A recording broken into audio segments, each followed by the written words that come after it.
All right, good morning, good afternoon, depending on where you are, maybe even good evening. But welcome to today's webinar, the 3 things you must do to make money in the stock market. My name is Tyler Ballhorn. I am the founder and chief bottle washer at Stockscores.com. And I'm also a professional stock trader. I have been doing that for about 31 years. And I've been teaching people my approach to the market for a little better than 20 years. So what we're going to do today is go through some of the important things that you need to think about, whether you are simply investing for your retirement, or if you are, trading the stock market part-time, or if you're a full-time day trader. And whether you are totally new to this or whether you are a 20-year veteran, I think there's going to be some things here that you learn today. So sit back, relax, and we'll talk for 45 minutes to an hour. And I'll just take you through 3 important rules, but tell a few stories along the way about why some of these things are so important. We're going to talk about abnormal market behavior, how to manage risk, how to know when it's time to take a loss on a stock, how to size positions, that sort of thing. And the thing that's so often overlooked, how to control your emotions through the process.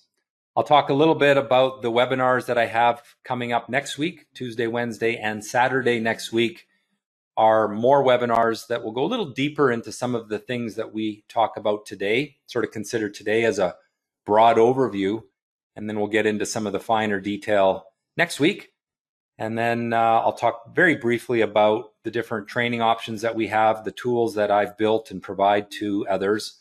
And if we have some time, I'll take a few stock questions from you as well. So if you wonder, what to do with the stock you own or whether a stock you are considering is worth buying, I can give you my thoughts on that as well. All right, so that's our itinerary, and let's get right into it. So the first thing I want to talk about, and something I talked about in today's podcast with Michael Campbell, is the real importance on abnormality. And I need to explain a little bit about why, because to just say you should look at stocks that are trading with abnormal volume, abnormal price action, that doesn't really go into the why of it. So let's just think a little bit about financial theory for a moment.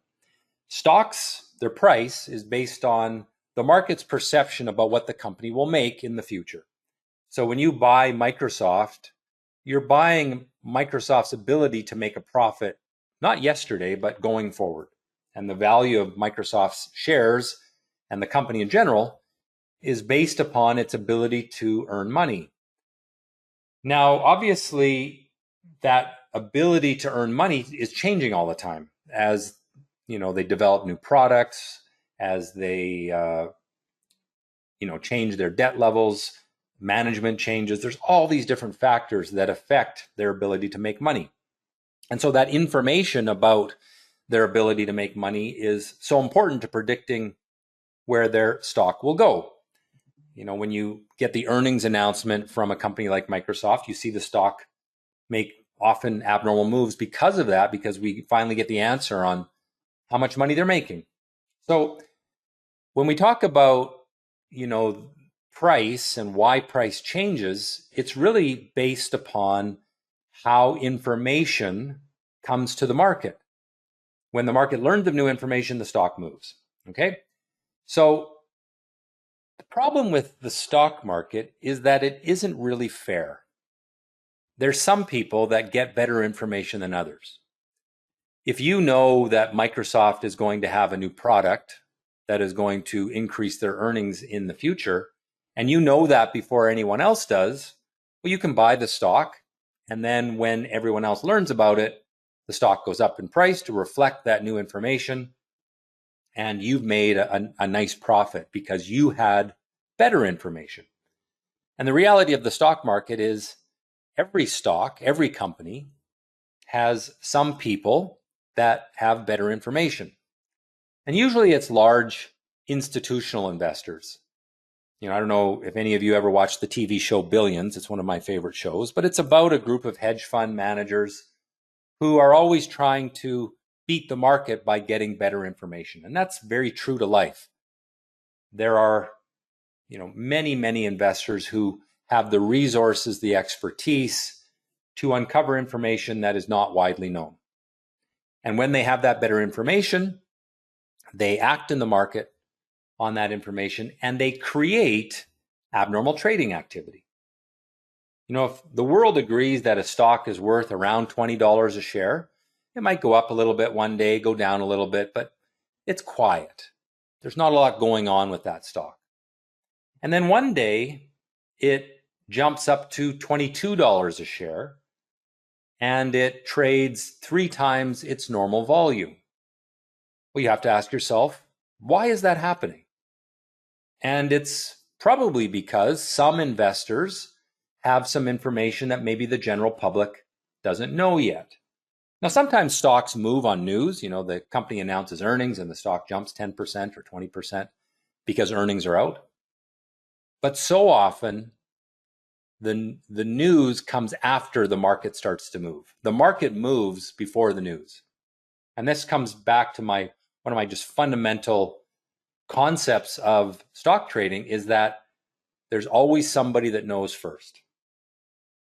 And so when I first started investing in the stock market a long, long time ago, when I was a student, I did what my university professors told me to do. I studied fundamentals. I waited for information to come from the company, and I looked at that information and thought, oh, this makes the company worth a lot.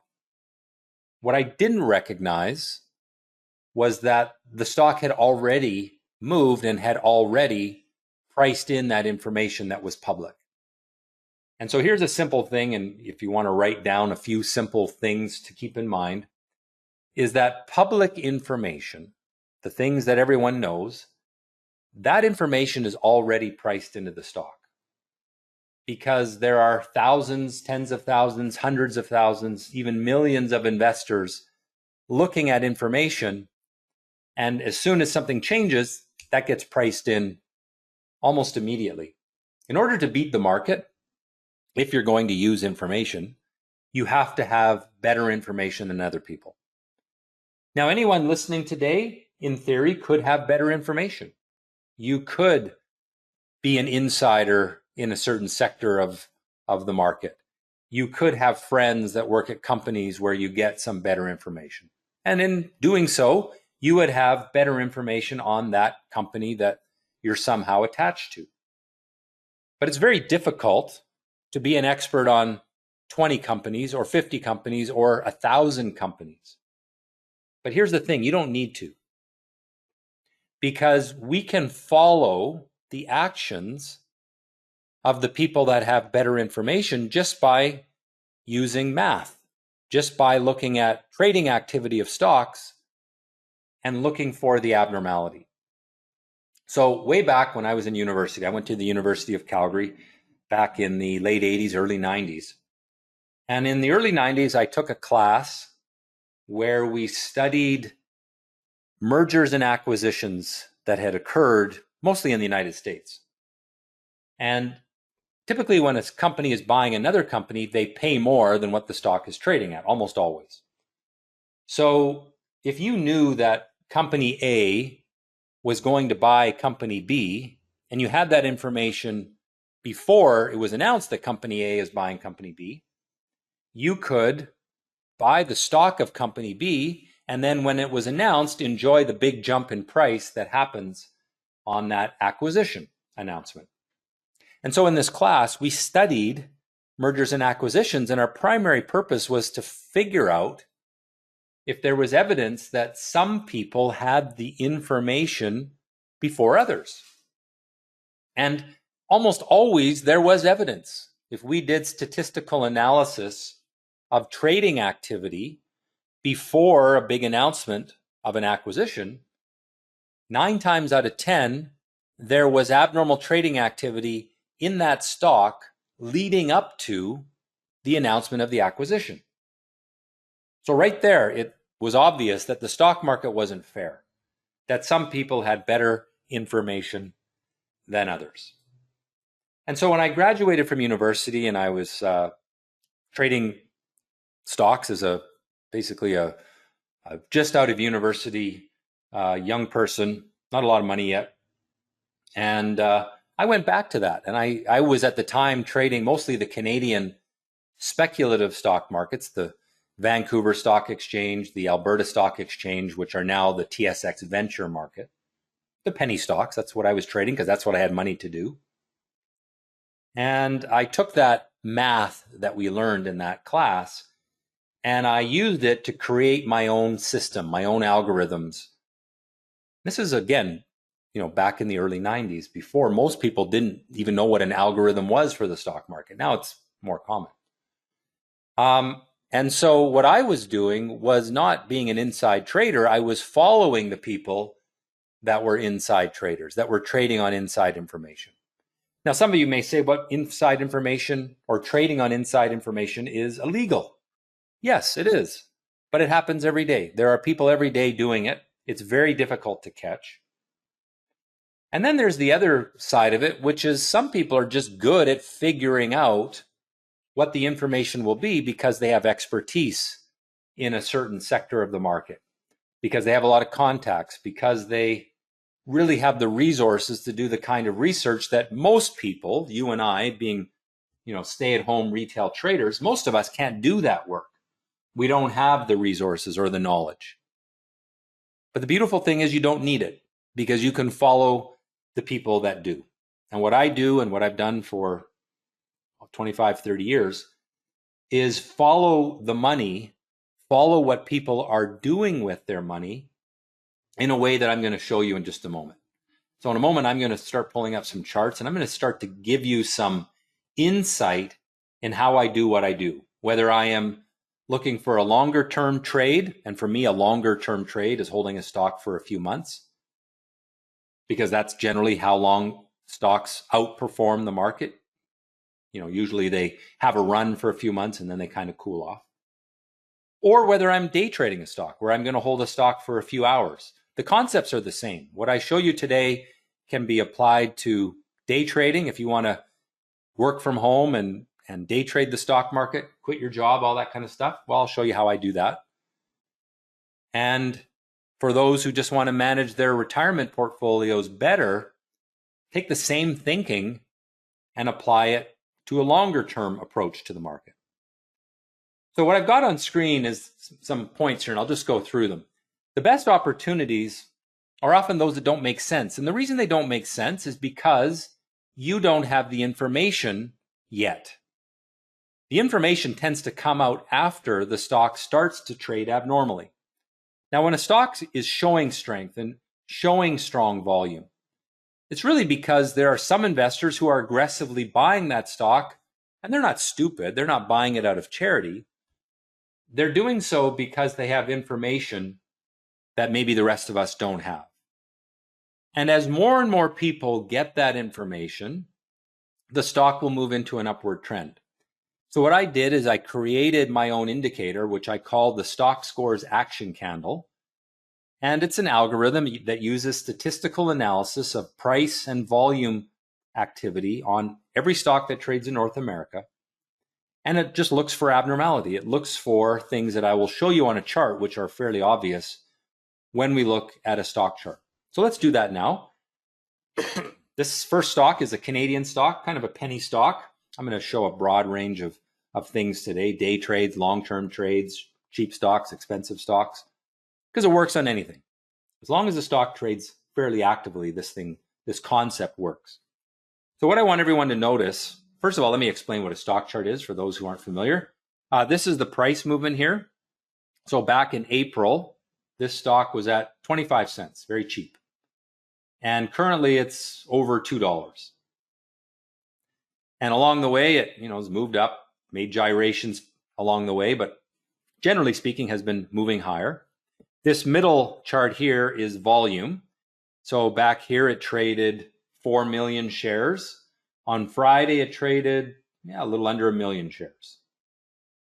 And then this line right here is our stock score indicator, which we use for longer term trading. We like a couple of rules to be met. We like the green line to be above 60 and the blue line to jump up above 80. If that happens for one particular strategy that I use and that I teach, that presents a longer term trading opportunity. It's called the Stockscores simple strategy. We want that green line to be above 60. It's called the sentiment stock score. And the blue line to be above 80. It's called the signal stock score. And if those two things happen, and if there is a predictive chart pattern, which I teach what a predictive chart pattern is, then there's a buying opportunity there. All right, so on this particular stock, notice that it's boring. Nothing's happening here. It's just kind of going quietly sideways. And then notice that the volume starts to increase. And notice that there's some price action here that stands out. Up until that point, the stock hadn't been above that 30, 35 cent level. And then it comes alive here with abnormal volume and abnormal price movement. That was the people that know the most about this company. They were buying the stock aggressively because they had better information. And look what happened after. As more people learned about that information, the stock moved higher. The people buying here are the people that know the most, or people like me who follow the people that know the most. And the public, they're kind of the last to know. They're buying up here. This is the tips that you hear in the lunchroom at work, or perhaps in a chat room on the internet, something like that. I don't wait to hear the information. I just follow market action. Look at another example. This is what we call a swing trade. The last one is a position trade. So a position trade we hold for a few months. So hold here and sell here when the trend line is broken, or maybe even here. Okay, that's my typical position trade. On a swing trade, we're doing the same thing. We're looking for abnormal behavior on price and volume, where volume jumps up higher than normal. And we're doing it when the stock was previously boring. So there's boring, here's excitement.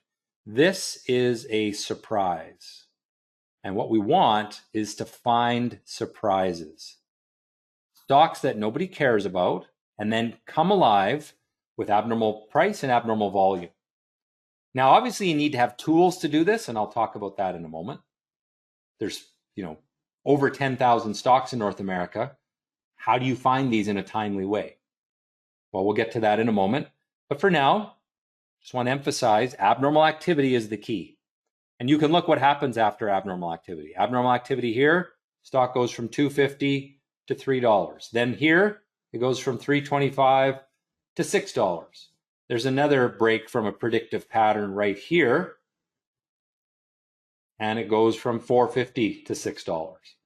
So in this particular stock, there was 1, 2, 3 good trades on that stock. Now this is a 15-day, 30-minute chart. This is not a daily chart. This occurs from October 5th, when it first started moving, to Friday, October 15th, when it hit, it went over $6 on Friday. So it's not like this is a long-term hold. Pretty sweet that you can buy a stock at $2.50 and, 8 days later, it's more than doubled.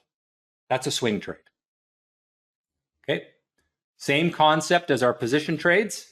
And we can also do day trades. This is a stock from earlier this week that started to behave abnormally on October 11th and then really got abnormal on October 12th. The stock gapped up. Now, let me just say, this is a 2-day, 2-minute chart. Okay, so this is very short term. This is just 1 day right here. That's 1 day, October 12th. Stock gaps up on the open. It goes from $10 to open at $15. So right at the open, it's already up 50%. And then it makes a break from a predictive pattern right here.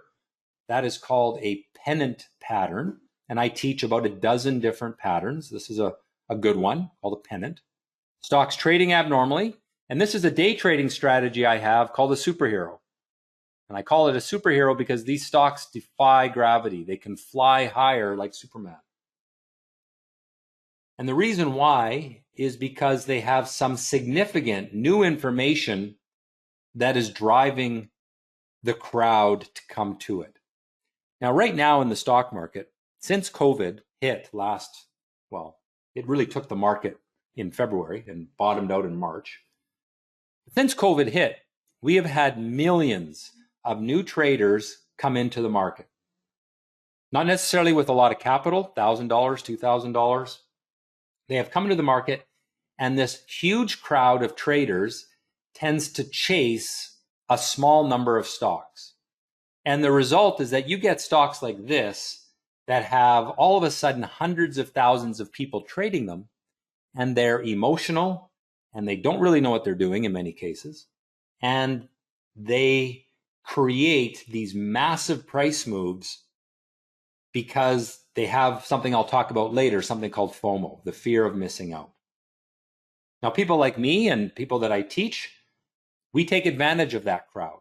We know that the crowd will push the stock higher. We just have to wait for the right time to jump on board. And so the superhero strategy would give an entry signal there. My day trader strategy gave the signal there. I have a few different strategies. Also have something called a pullback play, which it's not ideal, but this was an okay pullback play entry.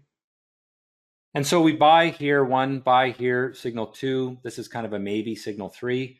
And then we sell when the upward trend line is broken from a falling top, exit there. Don't exit at the highs. I don't expect to ever exit at the highs. And by the end of the day, that stock was a little bit lower. All right, so that is the importance of focusing on abnormal activity. But that's not the most important thing. That's actually the easy part. The things that are often overlooked are the next 2 things I'm going to talk about. And so number 2 is that we must manage risk. Capital preservation is our number 1 goal. Whether you have $1,000 in the stock market or in cryptocurrency or in anything that you want to trade, capital preservation is our number 1 goal.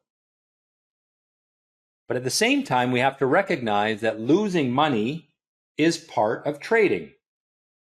I've got 30 years of experience and I still lose money on a regular basis on individual trades. I don't care what I make or lose on 1 trade. What I'm more interested in is how I do after 10 trades or after 20 trades.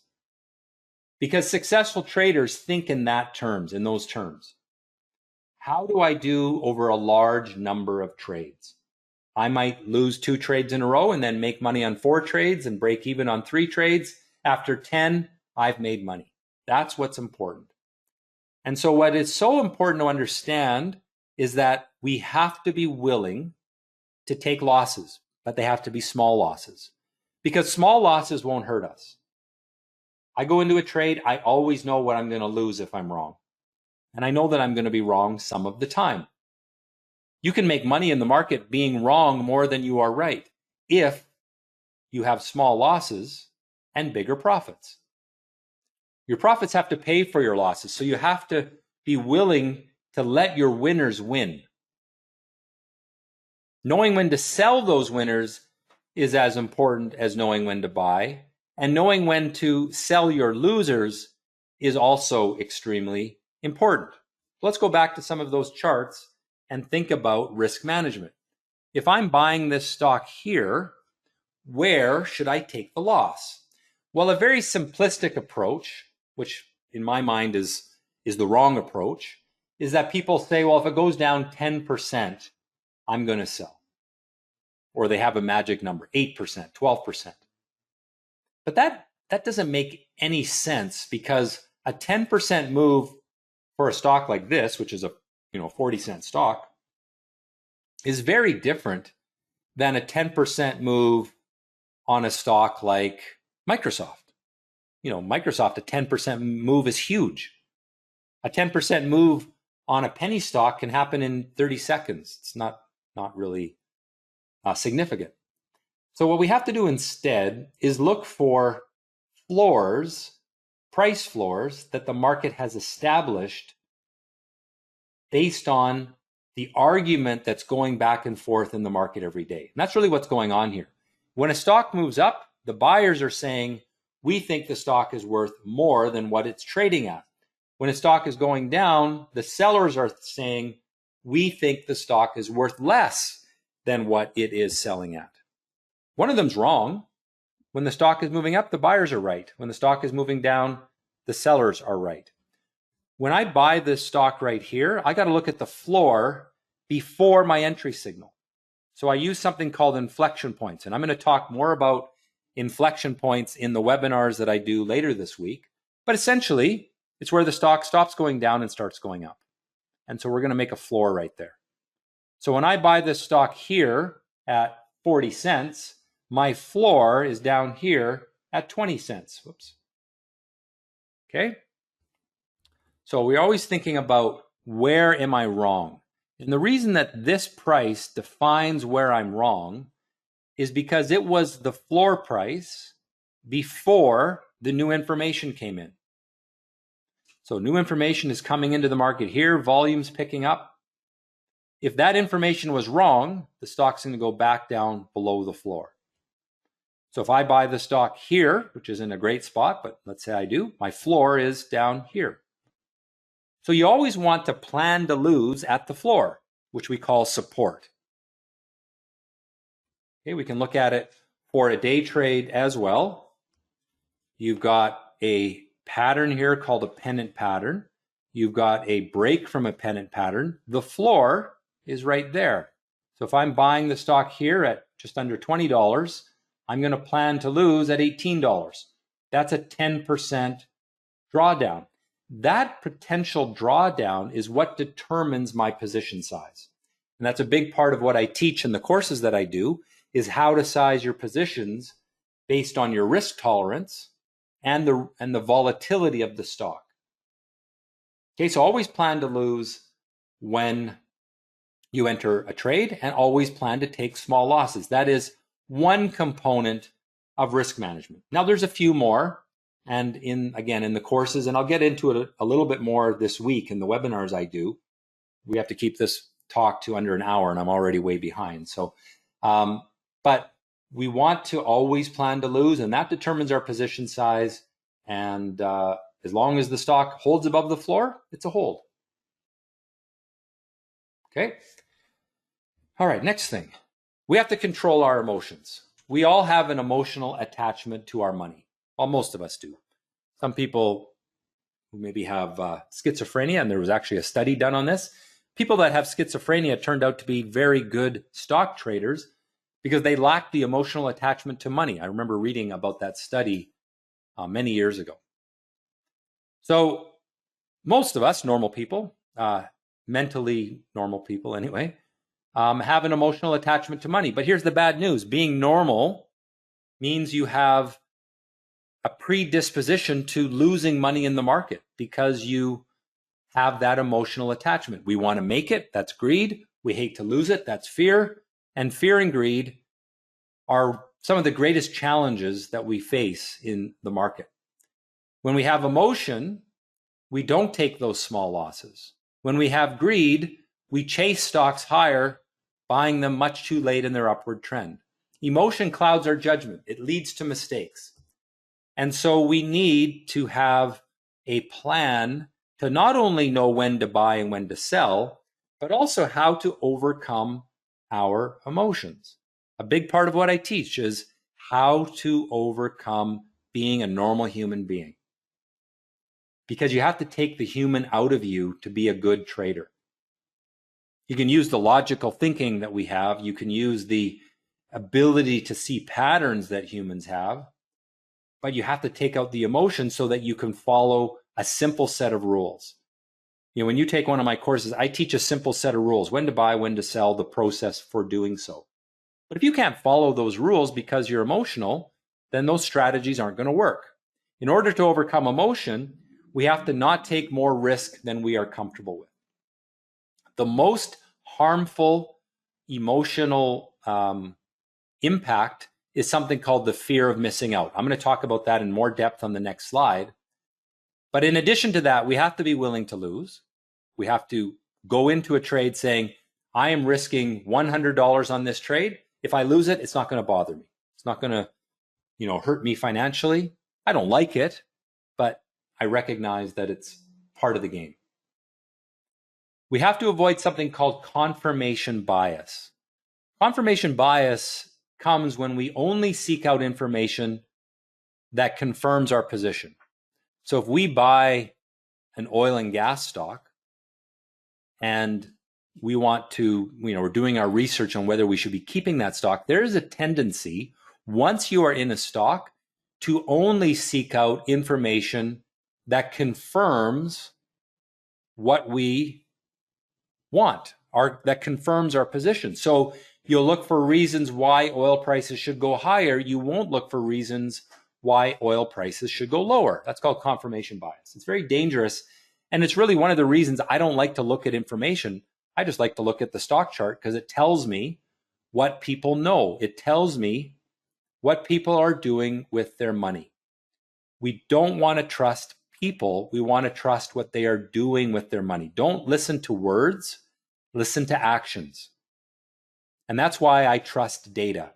When I get into, and I'll do this on my webinar on Wednesday, I'm going to show you the huge database that I have on day trading that tells me what to do. I don't want to have an opinion beyond what the data tells me to do. And I've got databases with tens of thousands of trade signals in them. And from that, I can see what works consistently over time. So I don't trust people, I trust data. And that allows me to avoid confirmation bias, to even look at information. And it helps me by becoming a data-based trader. I can escape this very harmful thing called FOMO, the fear of missing out. It's one of the most destructive forces that traders must overcome. There's a tendency that the more a stock goes up, the more we want to buy it because we believe the story even more. Early in a trend, just when a stock starts going up or even before it's going up, we doubt the information that we get. We doubt the story that we're told. How many of you believed in Bitcoin when it was at $1 or even $100? It didn't make sense. Why would we buy something that's not backed by a government? And yet today, Bitcoin is worth, $40,000 US. So we always doubt things early, and then we latch onto the story often when it's too late. And that's the fear of missing out, because once the market starts to prove the story, now we are a believer. And now we worry that if we don't buy it right now, we are missing out on the opportunity of a lifetime. And the result is that we tend to chase strong stocks and we pay too much. We have to avoid buying parabolic trends.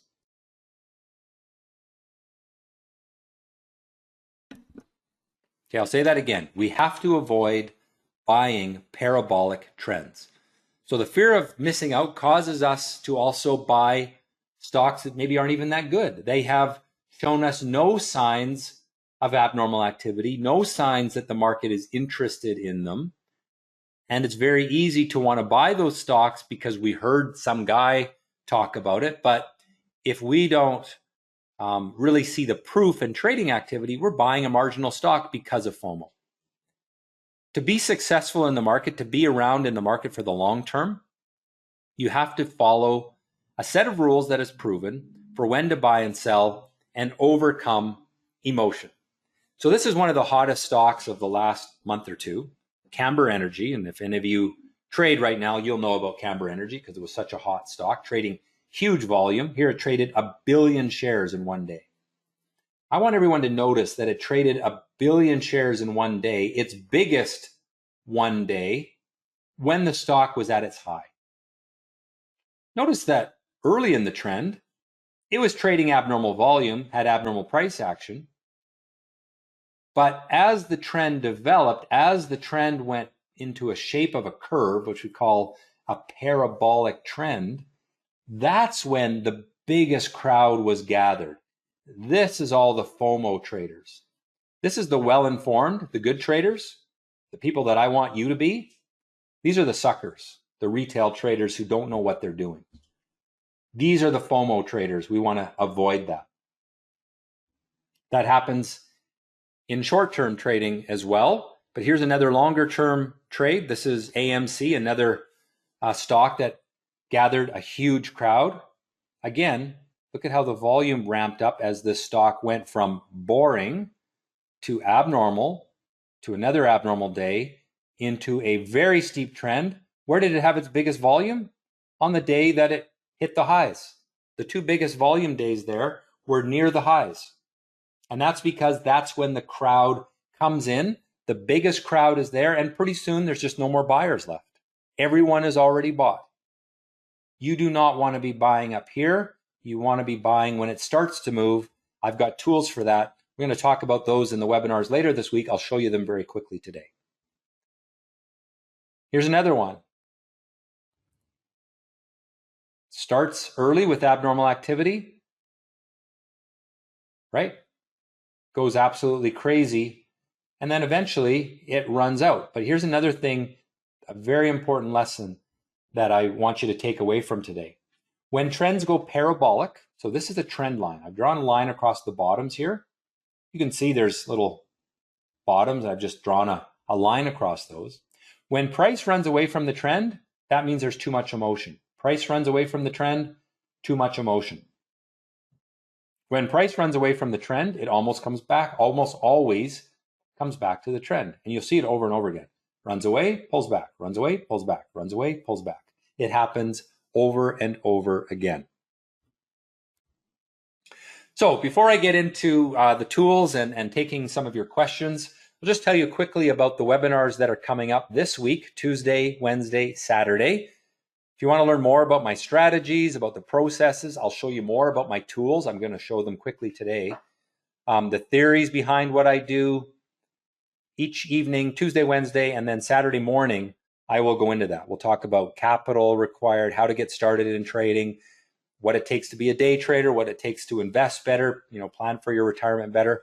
First one is focused on investing on Tuesday at 6 p.m. Pacific time. So 9 p.m. Eastern time on Tuesday. And I will do a webinar about the same length, 45 minutes to an hour, that will focus on investing, how to manage your portfolio, how to pick stocks so you can beat the market. And this is what we're trying to do. This is my current, what I call position trades. I don't have many right now because the position trades through the summer were a bit quiet. Stock trading season tends to start in October and go till May. So the list is going to grow. But I've currently got 7 open position trades. There's the performance. You can see for yourself. Pretty good. Then on Wednesday, we're going to talk more about day trading and swing trading, short-term trading. For those of you that have some aspirations of maybe making a living trading the market, whether part-time or full-time, I'll walk you through the tools I use. I'll show you something called TradeStation that I use. I'll show you some of the trades that maybe came up on Wednesday. We'll kind of walk through some real examples. So that'll be on Wednesday, same time, 6 p.m. Pacific. And then and we'll look for things like this. So this is a trade from Friday. These little pink dots here, those are something called my action candle. And we look for action candles out of predictive patterns. You can see the abnormal activity right at the start of the day on Friday. And you can see that the stock made a nice move from, early in the morning and steadily gained. It gained about $700 for every $100 of risk. Sorry, $600 for every $100 of risk. So I'll show you stuff like that on Wednesday. And then on Saturday, for those of you that want to learn my methods, whether you want to be a better investor, a better day trader, swing trader, I've got a few different courses that I teach, and I will be teaching them again in November. I teach typically twice a year, so another cycle is coming up. Timing is great because it is stock trading season. I like to say October till May is the best time for trading. And so I will be running another course early in November, and we'll talk about the different course options next Saturday. If you want to register for these, they're all free, by the way. You go to my website, stockscores.com, go to Trader Training, go down to upcoming events, and here you can see the different options there. And just click on any of those and register right online. Okay. Everyone that registers, whether it was for today or any of the other webinars, you can tell your friends, I'm going to email you a free copy of my book. Now, my book's sold out. I actually have no more hard copies available. It was a great success, and unfortunately, it's just you cannot buy it anymore. However, I do have electronic versions of it, and that's the cover. You can read some things here, but if you go to the website, you can buy it. It's $10, but I'm going to give it to you for free. So if you register today, you will get that emailed. And if you want some friends to enjoy it as well, tell them about this, and I will email them, everyone that registers for any of these webinars, a copy of my book. All right, now one other area of the Stockscores website before I show you the tools is the training center, the education center. It's right here under Trader Training. Now this is a member-only area. There are some free videos here, right at the top. But if you want to get my strategies on investing, on active trading, the written component, the video that explains the strategy, the theory behind the strategies are in the foundation section. That's all online. And being online, it means I can always update it, add new things. And so we have 3 functional areas of the education center. The foundation area, which is the theory, and then the investor area, which is my position trading strategies, when to buy, when to sell, the process. Active trader strategies for the shorter term trader, again, rules for when to buy, when to sell, the process, how to use the tools.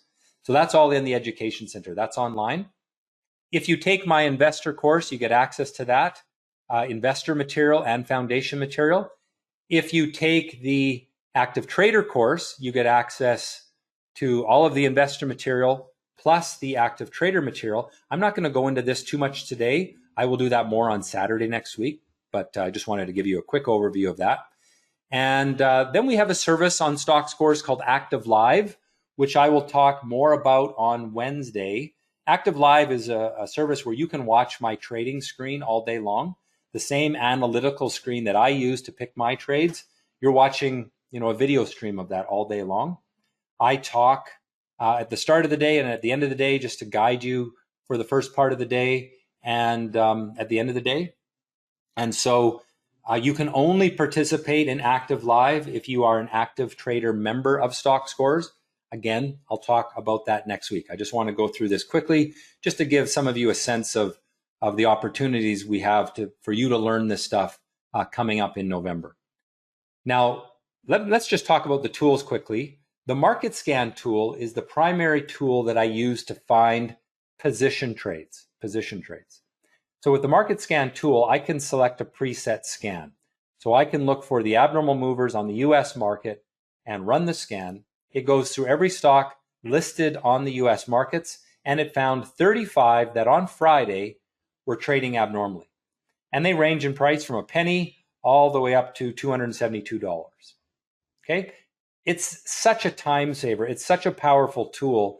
The computer does most of the work. My final task, and I will show this on our webinar on Tuesday, is to look at these charts to figure out which ones have good potential. So BTZI, I can see traded abnormally, abnormal volume, abnormal price.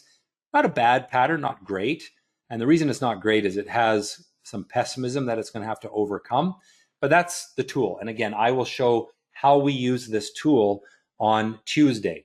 On Wednesday, I'm going to show the day trading tool that I use, which is something called TradeStation. And of course, we also have the Active Live service. I'll show that more on Wednesday. But I know someone asked the question, how do you find abnormal activity? This is how I find it for position trading. And you'll have to check in on Wednesday. I'll show you how I find it for day trading. So I've got some courses coming up. And again, I'll get more into this on Saturday next week. But we're going to do the overview classes, which I call the foundation classes, Monday, November 1st and Tuesday, November 2nd in the evening for about an hour and a half each evening. I will teach you theory, how to read a stock chart, how to manage risk, how to size positions, how to use some of these tools, that and a whole lot more. We're going to do Monday, November 1st and Tuesday, November 2nd. Then on Wednesday, Thursday, Friday, we're going to practice market scanning. So what I was just doing in Stockscores here, this is called market scanning. It's where we go through these charts and pick out the charts that are good. Okay, so I'm zipping through these charts. Most of these I don't like because most of them are coming out of downward trends. This one is not bad. This one has broken a downward trend from a little rising bottom with a little jump of volume.